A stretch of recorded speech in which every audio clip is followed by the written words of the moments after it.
when Carolyn called me about a week and a half ago, or something like that, and said, would you be on my team? I said, sure, this will work well. Our chapter has been very active in recruiting candidates to sponsor for our philanthropies. Little did I know, however, that every high school in this county and most of the surrounding counties are holding their graduations. Today, all day at staggered times, last night and tomorrow. So that sort of complicated life for me, just a little bit. But anyway, we had, in the time that we had, the STAR Scholarship has been in place that started, the first was awarded in 2010. Since that time, our chapter has sponsored 5 winners. We've only had 1 year that we didn't have a star. Our very first star is the sister to our star winner for this year. And they are both, I believe, probably out at Diddle Arena because she's graduating even as the younger is graduating even as we speak. There's another local chapter, I believe it's chapter O, has a star this year that's also graduating even as we're sitting here. I started working on the PCE committee 3 years ago. I'm now in my 4th year. The first year, we sponsored 4 successful PCE candidates. The next year, we sponsored 2. Then last year, we sponsored 3. We have 2 in the hopper right now. Our ELF committee has 1 in the hopper right now that are under consideration. So this is probably the most rewarding thing that you can do if you're ever asked to be on one of the philanthropy committees for your chapter. Today, I thought I had 2 speakers lined up. One suffers from anxiety, and she became quite ill before she got here. She sent me a text. I was standing out front. She said, I can't get there. So she had to cancel on us. The star winner from 2 years ago was going to try to be here, but she has to work. She couldn't get off with all these graduations. She works in a food service, so anyway, that didn't work out. But we are very, very pleased to bring Carrie Shepherd for you tonight, or this afternoon.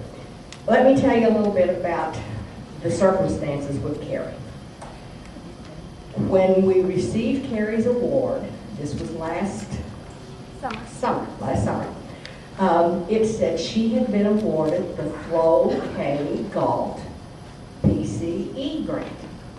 Well, this is the first time we'd ever had a named grant. So I presented the check, and we got the obligatory pictures and all that sort of thing. We posted it on Facebook and did all that good thing. And then I wrote to the PCE secretary in Des Moines and said, what can you tell me about Flo Galt? Is this someone who is living? Is this someone that we need to write? Do we need to thank someone? Well, the next day I received a letter from Terry Atchison. Terry is the chair of the PCE trustees, lives in Indiana. And she said, let me tell you a little bit about Flo K. Galt.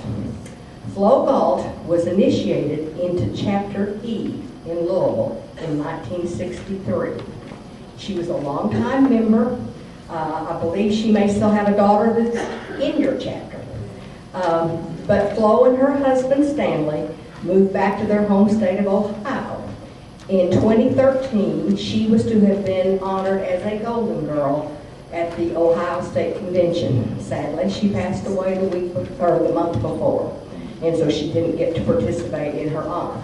But Mr. Galt and his children knew how much PEO meant to Flo, and they gave a very generous amount of money and designated that there are several PCE grants available for candidates who rise to the highest level of need, and they must be sponsored by Kentucky or Ohio chapters. So today, without further ado, I would like to introduce to you Carrie Shepherd, who received a Flo K. Galt PCE grant. Carrie is a nursing student She will complete her degree at the end of summer school, and she's the mother of 2 children. I'll let Carrie tell you the rest of the story.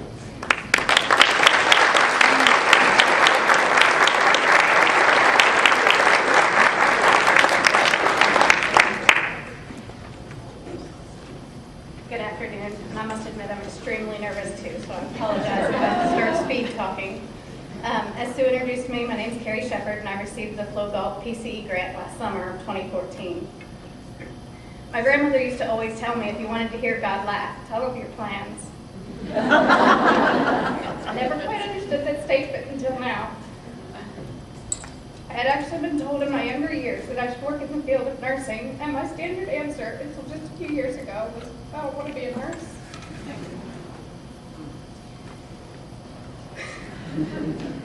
To tell you about myself, I feel I must start in the late summer of 2011 when my divorce was finalized. My father kept pushing me at that time to return to school and pursue a degree in nursing. I kept coming up with excuses, and once I ran out of them, I applied to Western Kentucky University. I began my first semester in the spring of 2012, taking general education courses to fill in some old gaps from my first attempt at college 20 years ago.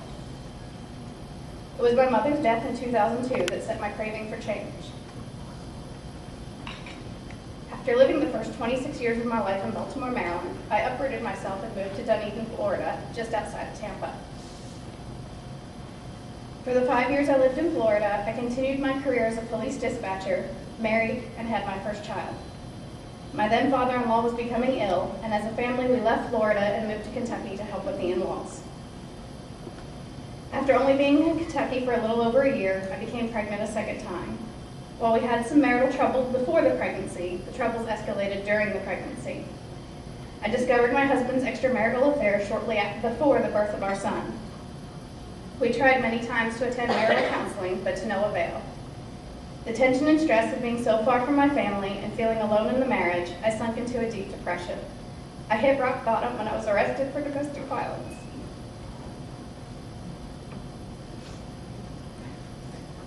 For my sake, the judge realized it was an isolated incident and the charges were dropped. I was ordered to attend counseling, and it was through this counseling that I realized I had to leave the marriage and start again. As much as I longed to return to Florida or Maryland with the children, I could not prove to the courts that life would be better for us without me remaining in the Bowling Green area. It was also during this time my son, at about 18 months old, started displaying behaviors at his daycare, and through many trials, it took 2 years to finally get his diagnosis on the autism spectrum, which has also been another fight. But I was fortunate as well at this time to have a job at the Graves Gilbert Clinic, which is a multi-specialty clinic here in Bowling Green, as a medical receptionist. After proving myself in this position, I climbed the ranks until I became a medical assistant to a very busy and successful surgeon. All the while, I was still attending Western Kentucky University in the evening and maintaining a 4.0 GPA. In the fall of 2013, I applied for both the Bachelor and Associate Nursing degree programs at Western Kentucky University. Many, including my advisor, had told me to apply, even though all my prerequisite courses were not completed, and no one gets in on their first attempt. Lo and behold, I was accepted immediately and had not a clue how it was going to emotionally, academically, or financially attempt returning to school full-time. It was actually a chance meeting at a local cancer society meeting that I met a member of our local PEO organization, but I lost her contact information. Subsequently, my stepmother had met a member of a PEO chapter in Florida that insisted I find a local chapter to help with my school funding. It was through channels started in Florida that I found the wonderful group of ladies at the Bowling Green PEO chapter AH. I was extremely fortunate and blessed to receive the full PCE grant. The grant check arrived early enough to allow me to take summer classes. Now I will be completing my degree this August rather than in December. This has been a wonderful help to myself and my family. And although I always wanted a career within law enforcement and hesitated discovering the world of nursing, I know this is where I was meant to be. Since returning to school, I have maintained a 3.8 grade point average, only receiving a B in microbiology and fundamentals of nursing. Again, I was told a 4.0 would not continue once I was in nursing school. However, I've managed it for 2 semesters so far. Last summer, I was mandated to take the registered medical assistance exam to maintain my PRN employment with Graves Gilbert Clinic, and I attained a perfect score. Many people have asked me where I plan to work upon graduation in August. I can honestly answer, I don't know. God has led me this far and made sure to show me this is where I need to be. My internship this summer will be spent in the ICU, and it was with hope that I will obtain a job there. I have also received opportunities to continue my career within the Graves Gilbert Clinic. On a side note, I will never forget when my mother was rushed into emergency surgery on my 26th birthday, 6 months prior to her passing. As she was being wheeled into the operating room, my mother looked at me and said, "I didn't forget. Happy birthday." Tearfully, my father and I went to dinner before returning to her room to await her return from recovery. It was on our return to her room that my mother's nurse was waiting for me with a chocolate cake. She told me no one could have a birthday without cake. So while I can tell you, while I don't know where I want to work, I do know how I want to work. That moment has always left an impression on me as the type of family-oriented nurse I plan to model in my career.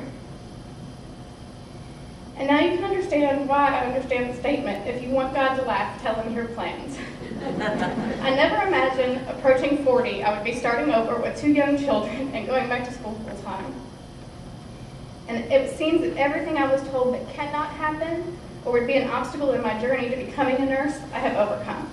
And this grant was not an exclusion of that.